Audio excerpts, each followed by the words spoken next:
This Week in Radio Tech, episode 164, is brought to you by Netflix. Watch thousands of TV episodes and movies on your PC, Mac, iPad, iPhone, or TV instantly. For your free 30-day trial, go to netflix.com/GFQ. And by Telos Systems and the Telos Zephyr Extreme ISDN codec, plus the Telos Zip 1 IP codec, on the web at telos-systems.com. And now, our feature presentation. Twert. Why do we like ISDN, or do we really? Can we make IP do the job for us? We're talking about it. All right, calm down. He says that to everyone. This calls for immediate discussion. What's up, Doc? All your days are belong to us. From his palatial office of important business, or in a choice hotel in a distant land, this is Kirk Harnack. It's just you and me, baby, for this special edition of Twert. Let's pack this hour with ISDN and IP. You're dialed in to This Week in Radio Tech. Hey, it's time for This Week in Radio Tech. I am Kirk Harnack, your host, and so glad that you've joined us. I really am. This is going to be kind of a different show. This is the program where we talk about radio technology, and we talk about modern stuff and all the way back to some of the early days of radio. On the show, on past episodes, we've talked about the theory of amplitude modulation and frequency modulation. We've talked about HD radio quite a bit. Of course, streaming is a pretty big subject nowadays. Audio processing is, microwave transmission, digital transmissions from here to there, how to build studios, how to do wiring. We've talked about all that kind of stuff. And then sometimes we talk about headlines as well. Well, this week, our show is a little bit different. This week, our usual show producer, Andrew Zarian, is out of the office. And so by the magic of remote control, we're going to do a little simplified show. So Suncast is kind of switching the show, but he won't have anything to do. It's just going to be me. Today we have no guests, no co-hosts. It's just you and me and 4 billion of our favorite people. Now, what do I mean by that? Well, here's what we're going to talk about. First, I'll tell you, our show is brought to you by Netflix. The streaming service, it's separate from their DVD by mail service, and you can watch thousands of TV episodes. And I'm sure you know this, but, it's good to remind you, if you know somebody who doesn't have Netflix, maybe you want to get Netflix for your mom for Mother's Day, maybe for Dad for Father's Day. Netflix is so inexpensive you can afford just to get it for Mom, show her how to watch it on her iPad or on her computer or on her Google Nexus 7 or even on her Samsung Galaxy Note. You can show Mom how to watch movies and TV shows. Watch some of those great TV shows from yesteryear. I like watching The Twilight Zone, for example, on Netflix. And my son was just here in the office a little while ago watching Caillou, that whiny 4-year-old from Canada, but keeps him entertained. And probably teaches him some good things, except for the whiny part. Our show is also brought to you by the Telos Extreme. Yes, the ISDN codec. And we're going to be talking about that technology during the show. The Telos Extreme on the web at telos-systems.com. And then just click on the link for the product, the Telos Zephyr Extreme. We kind of kept the Zephyr name in there. All right. So if you don't know me, I'm Kirk Harnack. I'm a broadcast engineer, did engineering for years and years, about 20 years. I'm part owner of some radio stations. I like to tell people I own the part that doesn't make any money. We have stations in Mississippi and in American Samoa, rather challenging places in several ways to operate small market radio stations. And right now, for the last 12 years, I have been very pleased to work for the folks at Telos and Omnia, and then Axia, and now the Telos Alliance. It includes a couple other companies like Linear Acoustic and 25/7. So I've got kind of a background in broadcasting. I don't pretend to know it all. I do try to find out enough about what I do know before I start spouting off, and I hope that comes through. If I really mess something up, please get in the chat room. In fact, if you want to be part of the show on the chat room, any of the GFQ shows on this network, you can participate in the chat room by just going to gfqlive.tv, gfqlive.tv, and there you'll see the video, whatever they're showing on the GFQ network. Sometimes it's a live show production. Oftentimes it's a playback of a show they've just produced in case you missed it. And there's a chat room in there. You can go right in. You can remain anonymous, or you can give yourself a nickname, as some of our friends do, like X Music Matt or Eric Adler. or Swamp Rat. And you can participate, ask questions in the chat room. It's an easy way for you to ask questions of me or whoever's on the show, and we can have a kind of a conversation like that. Also, it does give you a chance to be my brain when my brain fails me. If I get something really wrong or have a question, you guys can correct me on that. All right, so on this episode, since Andrew has the day off, he's out in California with Spencer Coburn, I thought, you know what? We weren't planning on doing a show today anyway, but I had some time, and I thought, let's just do a show where I get to spout off for a while and talk about one of the interesting things that's been in the news for a while. Also, I said, hey, Chris Tarr, take the evening off. Tom Ray, take the evening off. Chris Tobin, take the evening off. We'll all reassemble next week. And by the way, next week is going to be cool. We're going to be doing our show on location from a radio station that will just be winding down a party in Atlanta. It's WSTR. I think it's Star 94. Is that it? Is that their moniker? We're going to be there for their grand opening or grand reopening or studio opening or some kind of party there. So that's going to be fun. We'll do that next week. All right. So the title of this show, the working title, You, Me, and 4 billion of our friends. What's 4 billion? Well, the show is going to be about IP and IP audio, and contrasting that with the technology that eventually will be going away called ISDN. Now, if it seems like we've talked about this ad nauseum, well, maybe we have. Sometimes I feel like we have a lot. But you know what? We speaking of myself and other people at my employer, Telos, we get asked about this all the time now. People almost daily are saying, hey, I just heard at my SBE meeting. Hey, I just heard in a newsletter or an article in Radio World or Radio Guide or Radio Magazine. I just heard, or the Broadcaster's Desktop Reference at thebdr.net. We hear ISDN's going away. What are you guys doing about it? So let's talk about that. Let's talk about, not a show where we're just talking about, hey, here's the gear you need to buy. But let's talk about, how ISDN moved along, why we think it's reliable when it's not always as reliable as our rose-colored glasses would want us to believe, and how can we wrangle this IP thing into be something that's as reliable for us as ISDN has been, and perhaps even better, perhaps even a lot better. So I'll begin the discussion of that by the way, I'm going to, oh yeah, Eric reminds me, don't forget that IPv4 is going away kind of sort of eventually. Yeah, maybe before I die, maybe after I die. But it would be nice if we get to be on IPv6 for some very interesting advantages. So we'll see if we can touch on that later too. All right, so back in the dark old days of the 1970s and 80s in broadcasting, radio stations were doing a lot of on location remote broadcasts. In the U.S., we call them remotes or on location. In other countries, they call these OBs or outside broadcasts. And so I'm being an international traveler, it's sometimes interesting to I tell people about it, doing a remote, and they say, huh? Oh, you mean an OB? Oh, okay. And this is my OB van. It's an OB van. What's that? Obstetrics and, no, that's our outside broadcast van. So for years, we looked for ways to get our audio signal from an outside broadcast, whether it be a ball game, a soccer match, a football, a baseball game, a car dealership remote broadcast, whatever it may be, a parade, man on the street interviews. Radio stations found value in going and doing, covering news, covering sports, covering human interest events, and just doing promotions out in the field. And somehow we need to get that audio back to the studio in as good a way as we can.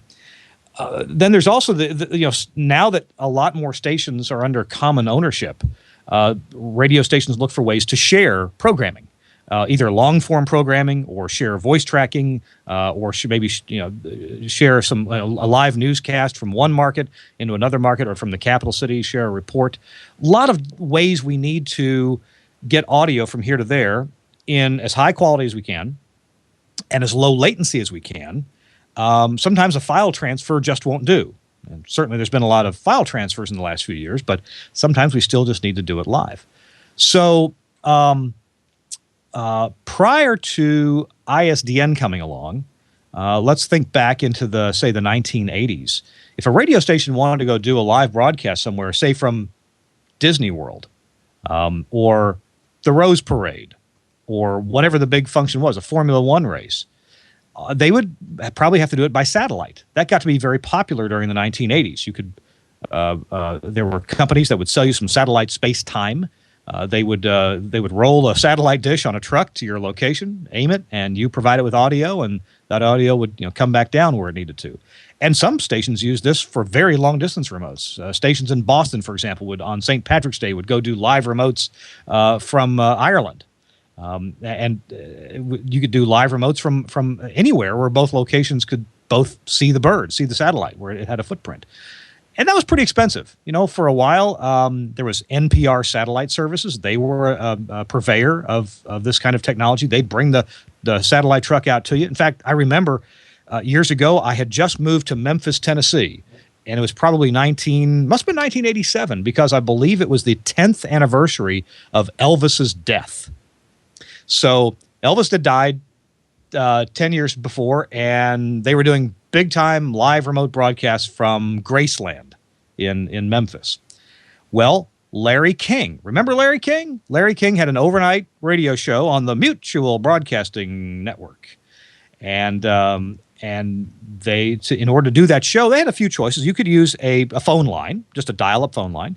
You could use a two-line Comrec system that would that would give you about 5 kilohertz of audio on two phone lines. They split your voice channel in half and take the upper half and frequency shift it down by heterodyning it, and then transmit both of these over phone lines. And at the other end, they frequency shift the higher half back up and match them both together.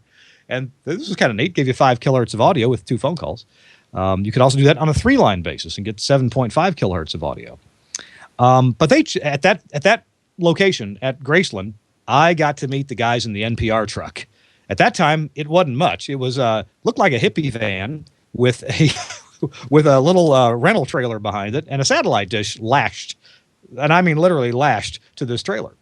But it worked. They had the modulator and the little high power amplifier, and they feed the feed horn and on the same dish, receive the signal back in a different polarity to make sure it was right. And Larry King did his newscast, did his talk show from Graceland using that technology. And I don't remember exactly how much it was, but it had to be several $1,000s an hour. I know that for radio stations to go to Ireland and do a live remote, it was several thousand, seemed like $3,000 or $4,000 per hour. So other technologies kind of came along. There was a digital phone line technology that came along called Switched 56, and this was just the precursor to ISDN. In the chat room, they're also mentioning there were other technologies. There were there was the Comrex hotline, which is a POTS codec, but I don't remember that coming along until the 1990s. I could be wrong about that. It seems like the mid 90s, 94, 95 is when those came along. Again, I could be wrong about that. There was the Marty. Now that was a brand name like Kleenex or Xerox, but there was the Marty, which was a 160 or 450 megahertz little FM transmitter. And you would take one out in the field and hook it up to an antenna and point it back at the wherever your receiver was, maybe the transmitter site, maybe the studio, and you had to have line of sight or close. And those could sound pretty good if you got a good line of sight signal and got an adequate signal. They would sound okay, but it almost took an engineer to set those up. Hard to send a roadie out to accurately set up a Marty remote, and I set up a bunch of them. But a Marty remote was only good for the line of sight. Some radio stations would go to the trouble of arranging for several receive sites around their coverage area, and then use some kind of an intercity relay or equalized phone lines to bring the Marty audio back to the studio. Equalized phone lines was another way that stations did broadcast remotes. If you're going to do a remote from a given bar or a car dealership or a symphony hall on a regular basis, well, you'd order up an equalized phone line from the phone company. Those could be pretty pricey and hardly even available anymore at this time. So those were some of the ways we did it until seems like one of the first companies to bring digital ISDN Switch 56 tech to the U.S. may have been Musicam, and a company that got named Musicam USA. One of our regular co-hosts, Chris Tobin is the president of the USA division of Musicam USA. They're still making codecs that work over ISDN and other nailed-up digital connections like T1 or fractional T1 or E1 or fractional E1, they used to have nailed-up ISDN, basically a 64 kilobit connection between 2 points. So that started to come into vogue, and nobody had yet put MP3 as the codec for doing that. But with MPEG Layer 2, and very popular was G.722, that's 64 kilobits per second. Those were used as codecs. So you'd get a box. Often, again, some of the early ones were from Musicam USA, or CCS was another name for that company, I suppose. That was the first name for the company. So you'd get one of these. You'd often have to use an external box that was often called a CSU-DSU, Customer Service Unit Digital, I forget what it's called, several $100 box, usually from a company called Adtran. And this would interface the Switch 56 line with whatever digital format it was that you needed for your CCS box. And then you would dial with this Adtran box, not with the CCS box. You'd have to go to the Adtran box had dialing on it, a dial pad. Well, then Telos came along. Steve Church had this notion. He wanted to come up with something that had a bit more magic into it. Didn't want to just come up with an also-ran box. So there's a whole story. There's a video on the internet, on YouTube, about this that you may want to go watch, about how Steve thought, you know what, this MP3 operates pretty well at 128 kilobits. And back then it was just freaking magic. I mean, nowadays we think of MP3 as a slightly inferior codec. And it is a slightly inferior codec compared to what we have. But back then it was just magic. Well, and Steve knew that on 2 ISDN B channels, you could get 128 kilobits. So Steve looked into marrying these two technologies, and he licensed MP3. It was the first licensee of MP3 in the world. And so he brought that back to the U.S. He and some other engineers designed that and designed a box that became the Telos Zephyr, that black-faced box with a little green display on it. And then, not too long after, other companies followed suit too and made their own ISDN codecs. The very first iterations of the Zephyr did not have an internal data converter called the NT1. And I should go back and explain. In the US and Canada, ISDN, they decided the standard, ISDN was going to be delivered to the customer's premise with a 2-wire connection, like a POTS circuit. It would look like a POTS circuit, but it would have a tag on it that would say ISDN and would give you the SPID number. Or, the phone number for the circuit, which you had to know. In Europe and the rest of the world, primarily, when the connection got to you, the phone company would provide a box on your premises that would then give you a 4-wire connection, and that was often called the S interface, whereas the 2-wire connection used in the U.S. and Canada was called the U interface. Easy to remember since U is U.S., so that's easy. So Telos went about the job of designing an NT1 that would actually fit in the box. And that may have been the first time that was done. You didn't have to have an external box. You could take your Zephyr and take your ISDN circuit and plug it straight into the back of your Zephyr, and you would have and put in the SPIDs on the front panel. Things would lock up, sync up, and you'd have an ISDN connection. You could make your phone calls. By the way, with ISDN, you still had to arrange for a third-party company to carry your long-distance calls if your calls were going to be long-distance. That seems so long ago, doesn't it? I mean, it used to be that you got a phone number, you got a phone line at the house, and Bell South or Southwestern Bell or Bell Atlantic was your provider, and they just took care of the long distance. And then Judge Green broke all that stuff up, and you had to go choose your long distance provider, AT&T or Sprint or Bill and Bob's long distance company. And obviously you could use the dial around and the dial the 1010 code to choose a long distance carrier. But anyway, the bottom line was with ISDN, you had to choose a long distance carrier that could actually carry an ISDN long distance call. Now, back then, it actually wasn't so hard. Oh, MCI. Thanks, Eric Adler. Actually, MCI was my favorite long distance carrier for ISDN. Their rates were actually pretty reasonable, unlike AT&T's, which, man, AT&T treated your call, treated your connection like, I want to say like it was gold. You had to treat them like it was gold. You had to register your lines with AT&T and maintain a good standing with AT&T. Otherwise, you might find your long distance didn't work. Well, I'm taking you through this explanation of these things with ISDN to remind you of it wasn't always the good old days of ISDN. We've got 20 years of experience with ISDN now. We engineers as a group have 20 years of ISDN experience under our belts. And we've done a lot of this. And, the phone company still messes us up. They still deliver us lines that aren't configured right or don't have a long-distance carrier like we asked for or like we signed up for. I mean, there's still plenty of ways. At where I work, at Telos, our support guys still get calls every day about my ISDN doesn't seem to be working. What's wrong with my Zephyr? Or what's wrong with my Extreme? And we put them through a couple of simple tests, and we say, it's not your Extreme. It's your carrier.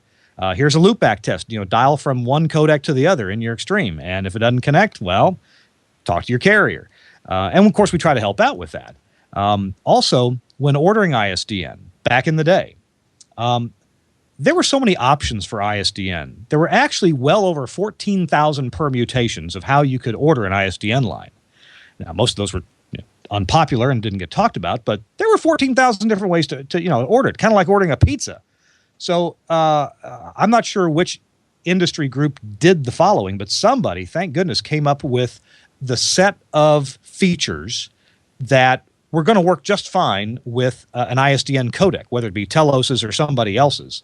And if you look in a Telos manual, and probably other manufacturers too, you'll find reference to something called ISDN Compatibility Package S like Sierra. And if you told if you called your phone carrier and said, I want ISDN with Compatibility Package S, chances were pretty good that they would understand what that was. They'd look it up and set the configuration that way, and it would work. And I remember the important things about Compatibility Package S. That would configure the ISDN line for two kinds of service: circuit-switched data and circuit-switched voice. So it would actually, if you had circuit-switched voice and you had the right terminating gear at your ISDN connection, you could actually make a call to a POTS line somewhere else, or receive a call from a POTS line somewhere else. But if you didn't have the circuit-switched voice, then there was no interconnection between the voice part of the network and the data part of the network. They just didn't talk to each other. No reason that they couldn't, just have it configured so it would. And of course, the circuit-switched data is the data that the ISDN the Zephyr or your ISDN codec would use. So, talking about circuit-switched data, circuit-switched voice brings me to a good point of talking about the technology. So ISDN, like all technologies or most technologies before IP came along, is that it's circuit switched. If you order a T1 circuit between point A and point B, and it works, you have 1.5 megabits of data connectivity between those 2 points. You don't have 1.4, you don't have 1.6. You have exactly 1.5 megabits per second of data connectivity, or whatever the odd number is. It's about 1.5. And that doesn't change. That's what you have, but it's all yours. You don't share it with anybody else. There's nobody else in a cloud somewhere that if they're doing too much, like being a noisy neighbor, you'll get impinged upon. Nope, it's all yours, 1.5 megabits per second. Now, by today's standards, 1.5 megabits per second isn't a lot, but that's what a T1 is. That's what you get, and it works great. And by the way, T1 technology, that's 50 years old now, 49, 50 years old, something like that. And guess what? It doesn't work any faster than it used to 50 years ago. It's a point that I want to make. So on the one hand, it hasn't improved. Now, it's still something that is generally reliable. You can order it. And in many states and with many phone companies, there's a service level agreement that you can get on that. And so you can buy a level of service that, hey, this won't be down for more than 4 hours, or at least there'll be a 4-hour response time to a trouble ticket.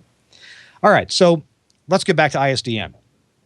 ISDN is circuit switched. So if you would make an ISDN call on one B channel from point A to point B, assuming there's ISDN at both ends, and you have a long-distance carrier selected if it's a long-distance call, you would get 64 kilobits per second of data transmission between those 2 points, period. It was yours. You didn't have to share it with anybody. You wouldn't get 63 kilobits. You wouldn't get 65 kilobits. You would get 64 kilobits per second of data carriage between point A and point B. And it wasn't packet-based. It was frame-based. It was a time from the phone company and a frame-based technology. So, the good thing is about ISDN, when it works, when it gets configured right by the phone company, when you don't make a mistake in ordering it, or when the phone company doesn't make a mistake in configuring it and deploying it, it's supposed to work well and work predictably. And I think that's what we as engineers like about ISDN. We also like the fact that in most places, ISDN is a tariffed service. And so if it didn't work right, it ain't my responsibility, Jack. It's the phone company's responsibility to make it right. Now, that's both good and bad. On the one hand, you don't have to deal with it other than to complain and say, hey, my ISDN's not working right. You need to send a technician out here and configure it right, or prove to me that it works right, because I think it doesn't work right. On the other hand, you were totally dependent upon the phone company to do that. You had no second source. Now, in a few markets, you could get ISDN from a couple different places, but in most markets, nope. No second source for ISDN. It was the phone company or nobody. It was, my way or the highway.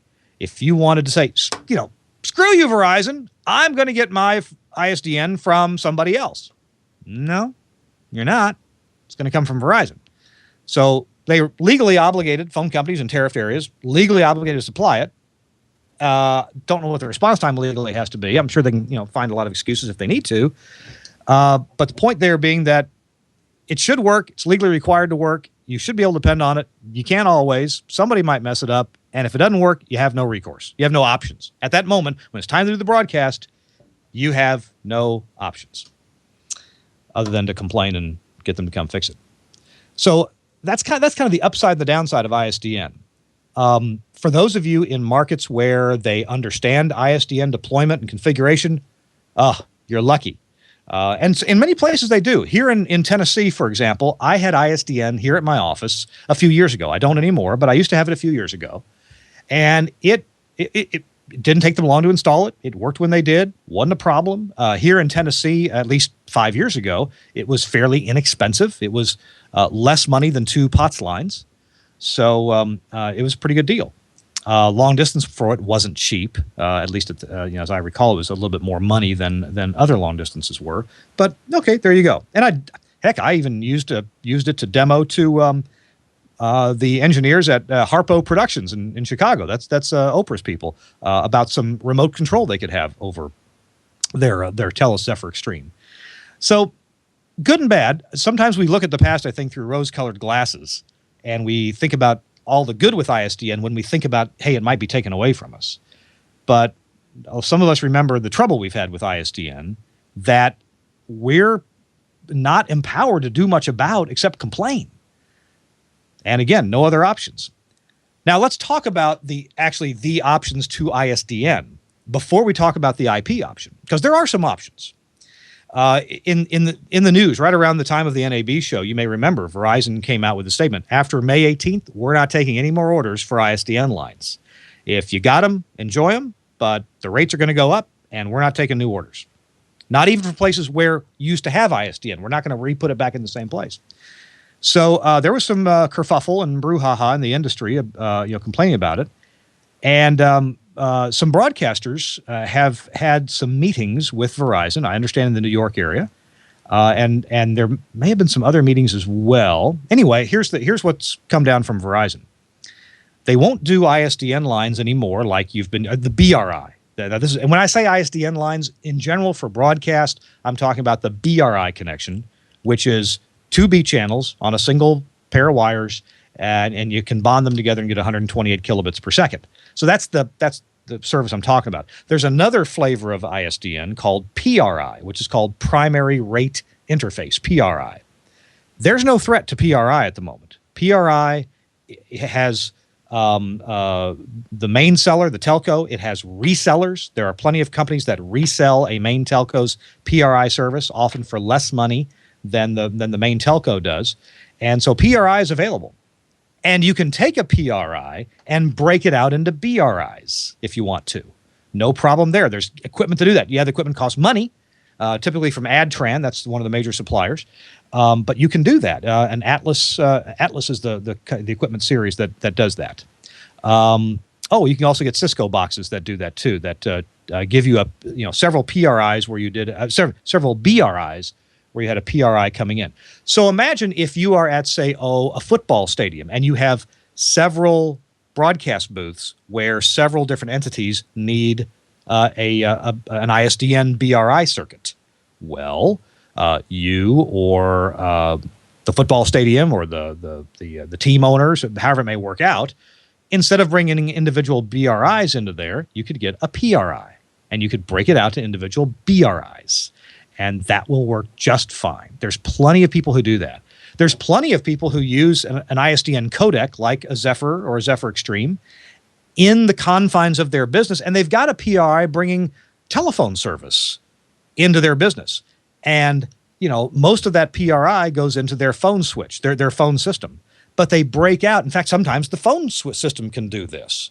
The phone system can break out a couple of BRIs, present those to you on a port, and you hook your Telos Zephyr to that or other ISDN codec, and voila, you've got BRI. Guess what? It costs less than you were paying for an individual BRI because it's part of this much larger package of PRI that you brought in. And so that's another way. That's another way to get it. You can break it out yourself. You can have your own phone system do it if that's appropriate. And as long as you're going to use about probably 5 or 6 BRIs of that PRI, it makes economic sense to do that. 5 or 6 BRIs probably cost about the same as one PRI. Remember, you can shop for those PRI circuits. All right. Another possibility, and this is what Verizon told broadcasters, is that, no, you can't order PRI anymore from us, but we will sell you Centrex. I'm sorry, I said PRI. I meant BRI. You can't order BRI from us anymore, but you can order Centrex BRI. Now, why Verizon would do that, I still don't know. I'm sure somebody knows. Maybe there's a good technical reason. Maybe that's more convenient in the central office for them to configure. Although I've been told that that's not convenient to do.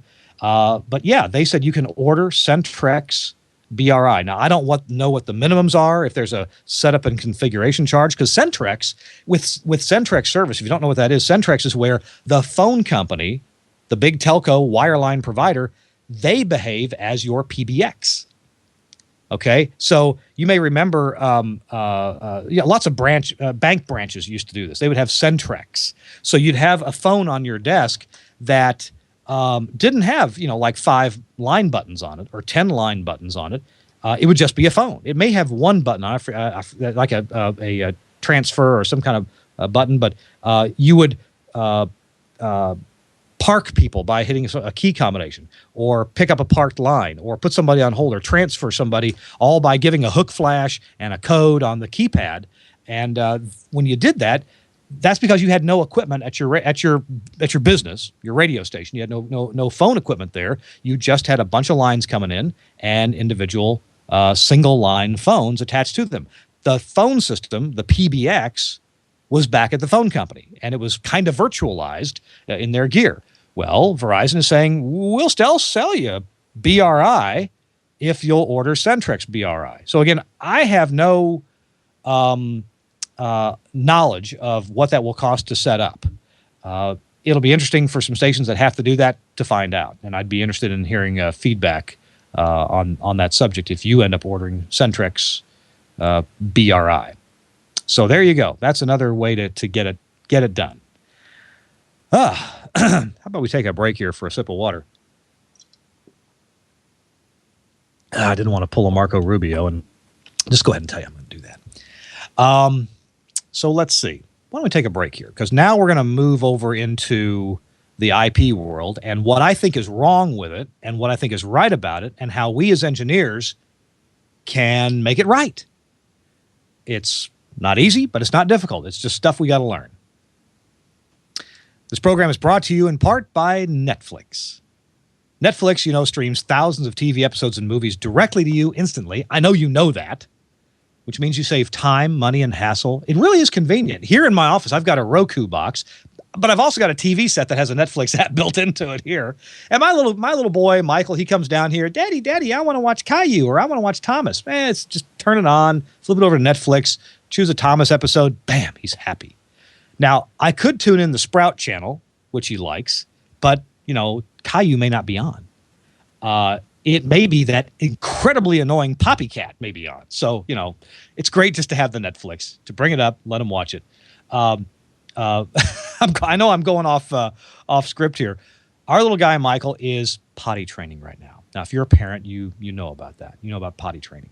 So the only way we can get him to sit down on the potty for a while and do his business is by putting an iPad in the room with him. Otherwise, he doesn't want to stay. So the iPad goes in there, and a Caillou episode comes on. Need to find an episode where they talk about potty training. That would be cool. That'd be cool.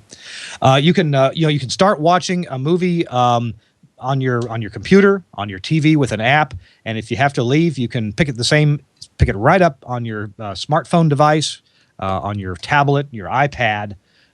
It's really great. You can move around. If you have to pause the thing and just go off and do something else for a while, when you come back, it's right there where you left it. Even on a different device, it's right where you left it. I love perusing the movies and the TV shows they have on Netflix. I find all kinds of just cool stuff. Old shows I forgot about, new shows I never had a chance to try out. And you know, the thing to do nowadays is instead of just watching an episodic show once a week, is to just go ahead and watch all 12 episodes or in one evening, one sitting.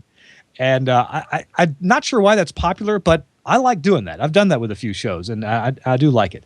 You can also use your gaming console, your Xbox 360, PS3, Nintendo Wii, your Apple TV box. It's got a Netflix app right on there as well, or Roku, as I mentioned. So if you want to check out Netflix, you can do so absolutely free for 30 days. Go to Netflix.com, and please don't just go to Netflix.com. Give this network the credit for going there. Go to Netflix.com/GFQ. It's capitalized on my copy. Go ahead and do that. Netflix with an X.com/G, Think Guys from Queens and put in GFQ, and you will be supporting this network when you do that. And I get a charge on my credit card every month. It's like $9. Oh, I wish everything in my life was $9. Goodness gracious. I bought a toothbrush today. It was $9. Jeez. All right. That's your Netflix ad. You are watching a very interesting episode. It is This Week in Radio Tech. Interesting because I have no co-host. It's just me and just you. And if you stick with me for the whole hour, well, God bless you.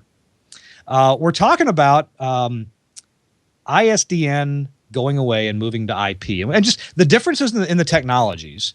On the one hand, I could take the opportunity to make this an hour-long commercial for Telos. Thankfully, my job at Telos, I'm pretty well embroiled in both sides of this technology. At Telos, we still pay a lot of bills by selling ISDN codecs. It's not our desire that ISDN goes away. If you want to use ISDN, we want you to use it. And I'm sure that Chris Tobin at Musicam USA, I'm sure he feels the same way. And the people at Tieline and Comrex who make ISDN boxes, I know they feel the same way. If you want to use ISDN, we want you to use it and hope that you can get it. So we're still shipping literally dozens of ISDN codecs every month.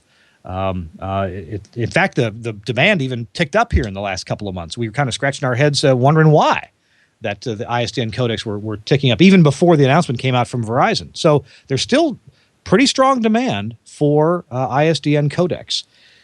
And if you need to buy one, we appreciate your business very much. They really do help us pay the bills, pay people's salaries, and keep the lights on at Telos. So thanks.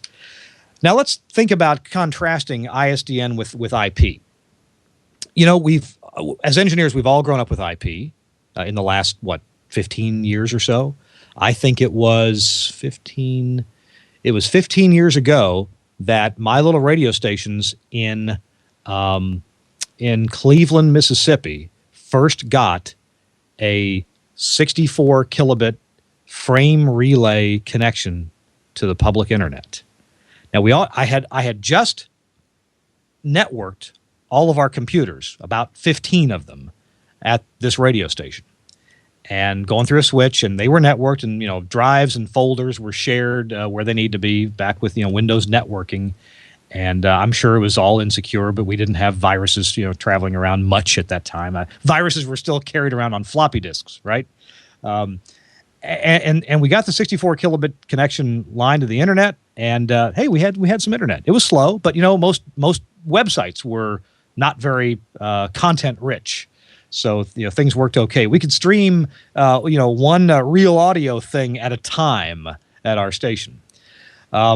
So, and this is again in Cleveland, Mississippi. Our options were pretty limited, and we didn't want to spend much money. Although I think it was $250 a month for this little 64 kilobit frame relay line.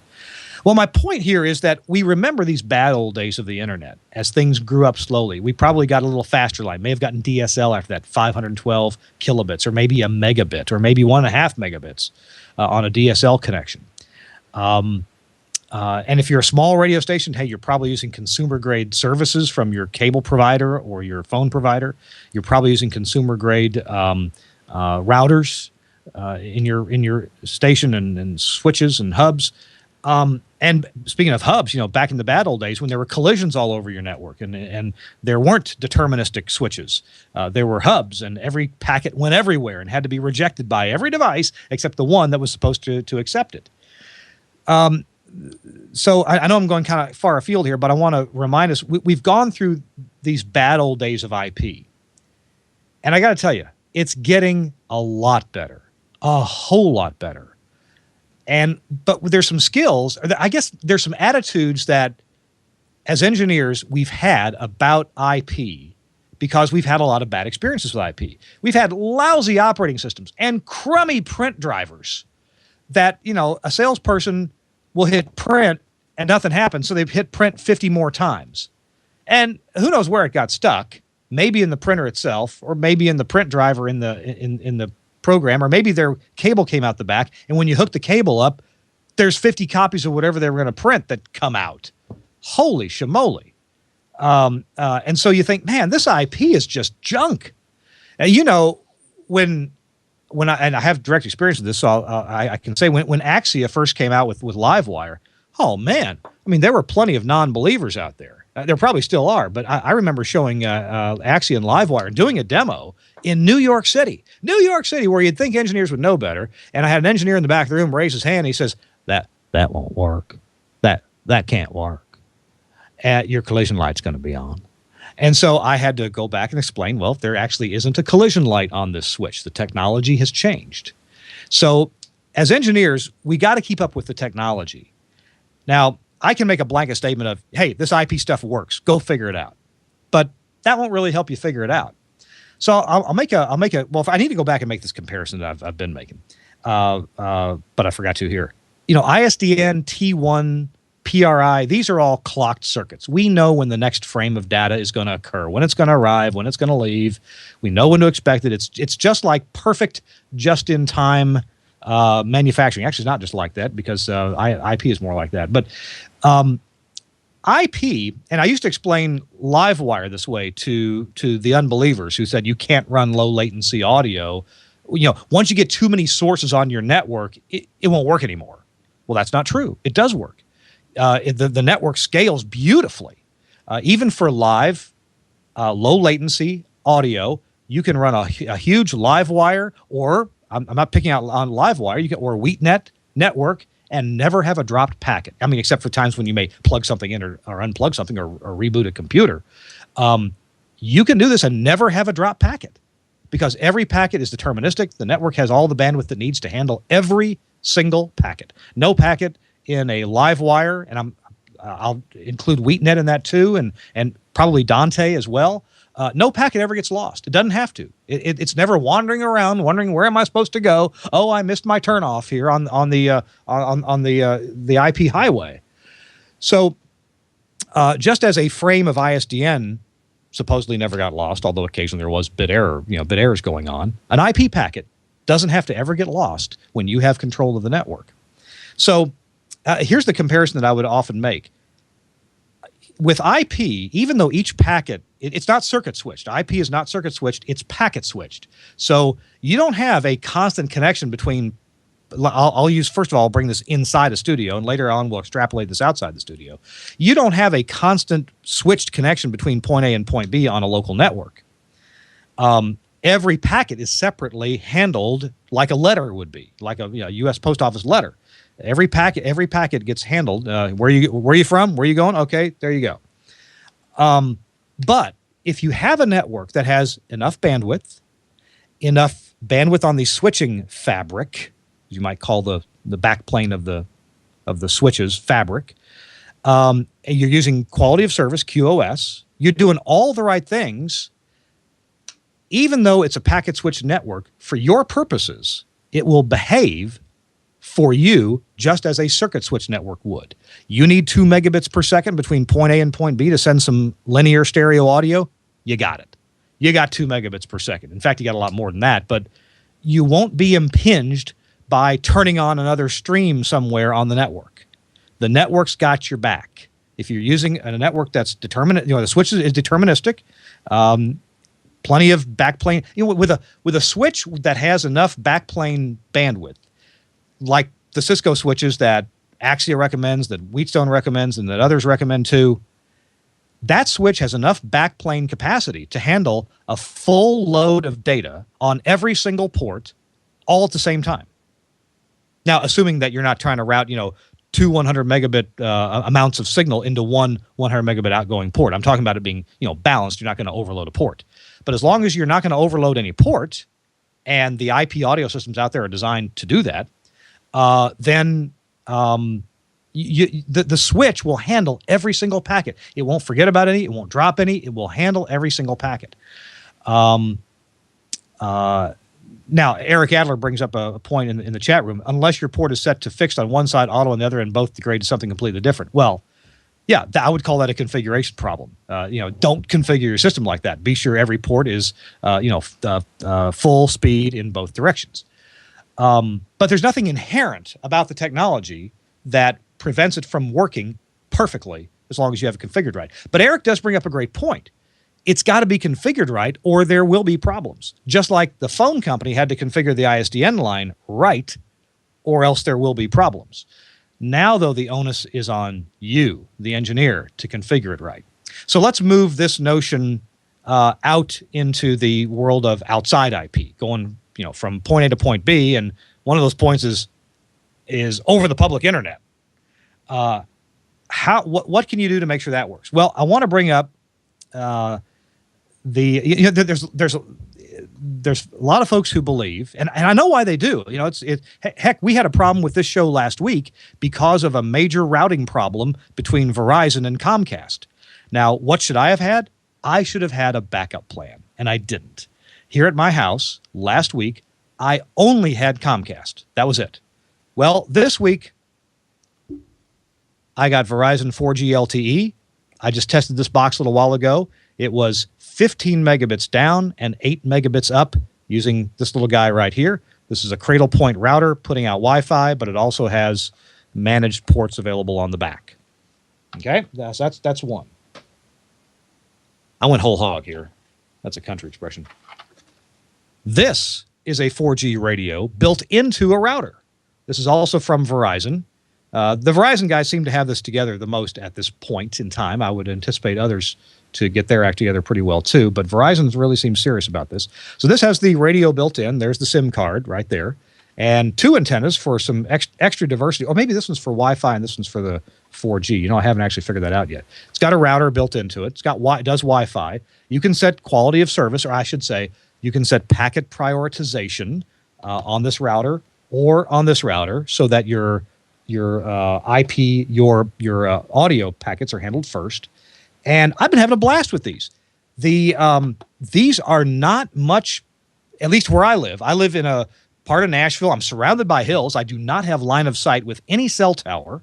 Although there is a cell tower not far from here, I don't have line of sight to it. I got trees all around the house. By the way, I'm in a basement right now. I'm in a basement, and I'm getting 15 megabits down and about 7 to 8 megabits up, which is what I used to get on Comcast, my wired connection. Now, what about, okay, we talk about speed, and I really we're going to have to I guess I could talk a little bit longer here before my voice gives out. What I was going to say is, speed isn't the only characterization that you need to know about when you're dealing with audio over IP. Your speed, if it's great in bursts, that does you no good because audio is constant. If we're sending an email and it goes, the little bar, the progress bar goes zip and stops a little bit and then goes zip, zip, zip, zip, zip. Well, who cares? If you're downloading a file or sending an email, who cares? It's okay if there's a little pause in the action. But if you're sending live audio with a minimal amount of buffering, then you got a problem if there are hiccups in the network. So it seems to me that these networks like Verizon, Clearwire or Clear Wireless, which I've also got that WiMAX service, these both seem to be pretty good. I've been getting round-trip ping times to various servers of about 50 milliseconds. Using either of these boxes. Oh, by the way, of course, I can take that stick right there and put it on my laptop. Oh, and I have an external antenna for that stick, too. This is kind of neat. So here's supposedly an 8 dB gain magnetic mount antenna. And I think the cable's kind of long, but they intend it for vehicle mount. And it comes with a little adapter cable with a lightweight wire that will plug into the side of this Verizon 4G modem right here. Plugs right in the side there. And I have noticed a slight signal difference. I'm not in a bad signal area, so it's hard to notice much of a difference, but there's a slight difference there. Somebody remind me to talk about the Pantech models available because there's a warning I need to give you. I had to find out the hard way. My point is, when you're dealing with ISDN, you are interested in, does it work? Are the SPIDs right? And if I'm getting dropouts, what's the bit error rate? So you could have the technician come out and say, I want a BERT, a bit error rate test. And he would put the machine on there for 30 seconds and say, oh, your bit error rate's fine, dude. No, sir. You spent an hour on that thing for a bit error rate test because we've had dropouts in our show. So he would, do an hour long, you go bring me lunch or a pack of cigarettes and I'll give you an hour test. Well, so the ISDN wasn't without problems. It wasn't without needing to be tested or optimized. It's just that they were doing the optimizing, not you. It was on the phone company to do it. With IP, it's up to you. It is your responsibility to figure out how can I best use how can I order the right connection, get the right connection, and best configure my gear to work with that connection. And so that is where the education has got to happen with IP. I don't know everything yet, but I'm sure I'm finding out a lot of stuff that helps make sure that IP remotes go off without a hitch. There's no audio dropouts, and they work really well. Now, there's some different technologies to get that done. We talked about some of those 2 weeks ago, and that's the 2 or 3 weeks ago, and that was the subject of the NAB paper that I gave at NAB. What are these different technologies for getting really reliable connections through the public internet? Okay, let's see. Oh, yeah, tests. We're going to put up a web page on the Telos website that is going to list a number of different places you can go for tests to test your connection with wherever you're going. And it's good to get a feel for these things so you can figure out what your numbers ought to be. What numbers on a test are you getting that tell you this is probably going to work? And what numbers on a test tell you that, I better see where the problem is. So let's just cover a couple characteristics. Of course, we all know download speed and upload speed. That's what everybody wants to make it an easy test. That's what everybody's interested in. And of course, you got to have the bandwidth to begin with. You got to have the bandwidth. But a fantastic download speed and a decent upload speed doesn't guarantee uninterrupted audio, especially if you want low latency audio. I should sidebar here, and by the way, tell you that if you don't care how much latency there is, you're going to have a lot of success. You know, if you're watching a Netflix movie, there's anywhere from 10 to 20 seconds of video buffered in your player. So you can have little dropouts, not disconnects, but you can have problems with your connection, momentary ones, and you'll never see them because you got all that buffering there. I mean, think about what's the purpose of a dam and a lake, right? It's a buffer. You always want a supply of water. Well, if you can stand for that water to take, 3 weeks to get from the tail waters of the lake down to where the water pickup point is, fine. But in radio, oftentimes we can't put up with a low latency connection. I'm sorry, with a high latency connection. We need low latency. We need as fast as an ISDN connection is round trip, or as fast as a cell phone would be round trip. We need to hear the caller. We need to hear the other commentators. We need to hear our commercial cues to begin our remote broadcast. So we got, in some cases, latency matters. We got to get it way down. And there's ways to do that. Obviously, we want to minimize the buffering, but if you get the buffering down too low on a jittery connection, then you're going to miss some packets. So as I talked about in the NAB paper and a couple weeks ago, several things come into play here. Let's see. I was back on the speed test. Let's finish up with that. I'm sorry, I'm getting ahead of myself here. So we have upload and download speed tests. Those are all over the place. I mean, you can bring up any browser, an iPad, and you can do all that kind of stuff. You also will though want to check for ping time, maybe round trip time. You also want to check. I'm sorry, I'm trying to bring up an app here, and we'll talk about something here. There we go. You want to check for ping time, round trip time, jitter, and packet loss. It'd be great if you can check for jitter over a long period of time. Now, almost everybody's familiar with something like this. This is speedtest.net. You can get apps for your various devices. Let me make sure I am connected to what I think I'm connected to here. Okay, I am on the Cradlepoint router right now via Wi-Fi on this thing. So I'm connected to Wi-Fi to 4G. And let's go to our speed test. Locating the closest server. You guys know how this works, but I just want to point out something. I always actually watch this progress. If the ping just kind of takes a long time to settle, okay, ping time was 71 milliseconds. So that includes the Wi-Fi time, the router time, the 4G time, packetizing, making it RF and all that to the tower, from the tower to the Verizon infrastructure, and then off to wherever Verizon's data center is and the nearest server that's used for the ping test, wherever that is. And I'm sure I could find that on here if I needed to. Okay, it's a little bit slower right now because I moved this around to a different location. It must not have as good a signal. Not good. That's interesting. 7.71 megabits down and 1 megabit up. Well, how about that? That'd be valuable to know before a broadcast, because a little while ago I had 15 meg down and 7.5 megs up. What changed? Well, before the broadcast, I had this sitting over there. Oh, and come to think of it, the external antenna was tied to it. Now I've also done some of the tests with this one too, and I'm guessing this is going to be a bit more robust. It's got better antennas built in, and this is what Verizon recommends for point of sale. If you just want internet at your house and you can't get it wired, but you're in an LTE area, this is a great thing to have. Those are the main characteristics here. There's download speed, upload speed, ping time to wherever you're going.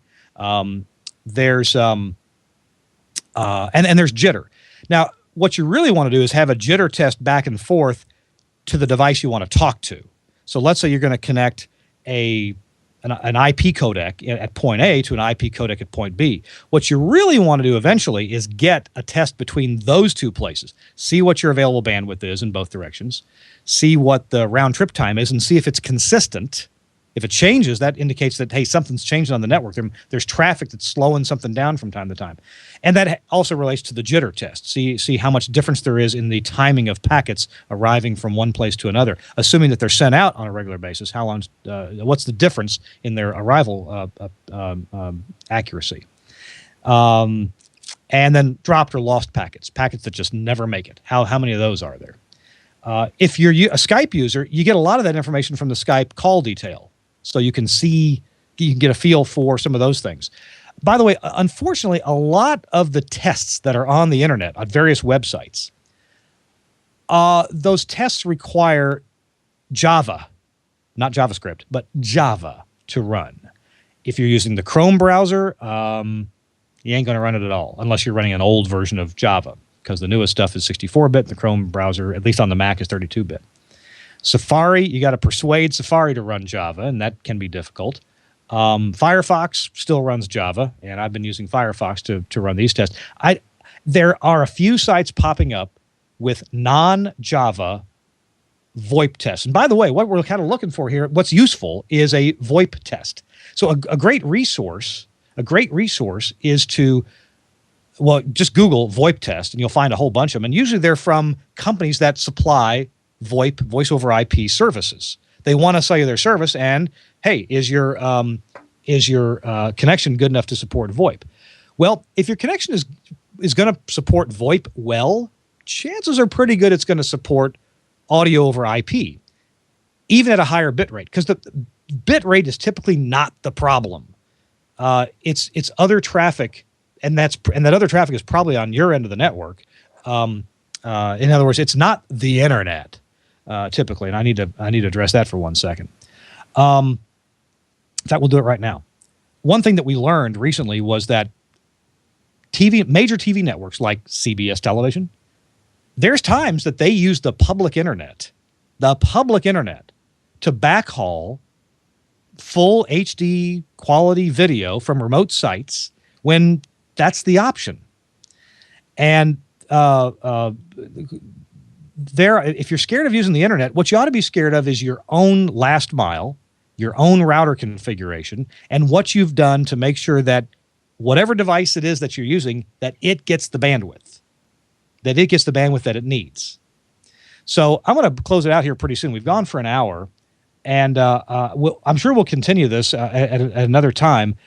Coming up in the next couple of weeks, we're going to put some stuff on the TELUS website that really tries to explain what I've been saying and gives you some resources to do a lot of tests and get some meaning from those tests, and then some ideas about what you should be doing. If you're going to have an IP audio codec, you really ought to think about the money you would have spent on ISDN, spend that on your own drop, your own internet connection for that. Don't hose it in with the rest of the business network. Don't contend with Marge in accounting uploading a huge file every Friday afternoon during the middle of your car remote or the drive home remote because she's got to send a big file to corporate. Are you sure that in your network there's nobody running a BitTorrent client? Are you sure? And it's not that BitTorrent takes up a bunch of bandwidth. It's just that all the other BitTorrent clients that are pinging your public IP address looking for little sips of a file that you may have. That's a ton of pinging. And how about that forward? That's a ton of pinging. And that doesn't play well with real-time audio packets, IP audio packets that need to leave and need to come in on a timely basis. If they got to sit around and wait for a slew of BitTorrent packets to quit hitting your router, that's not going to work well. So these are the kinds of things, and I'm sure there's more that we haven't gotten to cover yet, but these are the kinds of things that as engineers, we've got to get savvy about. It's not hard. I think it's fun, but I just love doing this stuff. I stay up late at night and play with. I was up until 2 o'clock this morning just playing with this stuff. Checking how fast it was, what it did, if I put it over there, if I put it near the window, what impairments can I get from it? Of course, you got cell phones too that can be Wi-Fi hotspots. That's and with this one on T-Mobile, lots of places I get 6-7 meg down and a meg and a half up.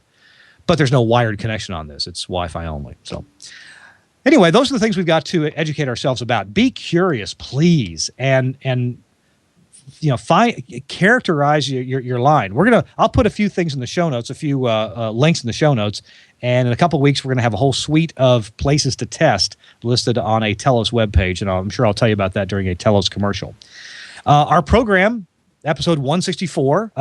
And the 4 billion, well, that's the number of IPv4 addresses that are out there, in case you didn't get that. So there's IP hidden in the title of the show.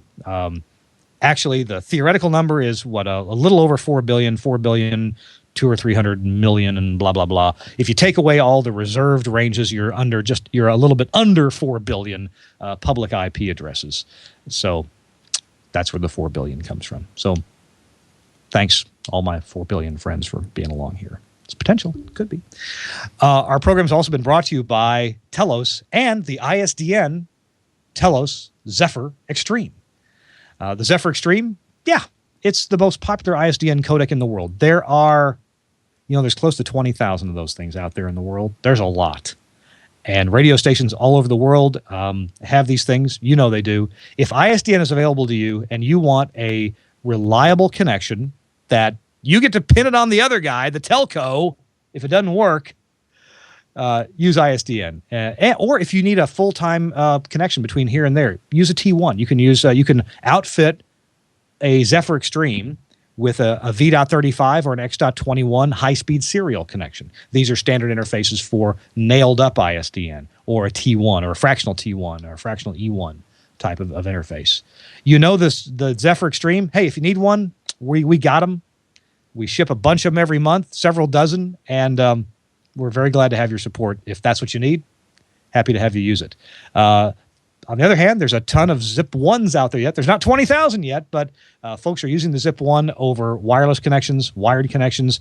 They're using boxes like this on a primary or secondary basis.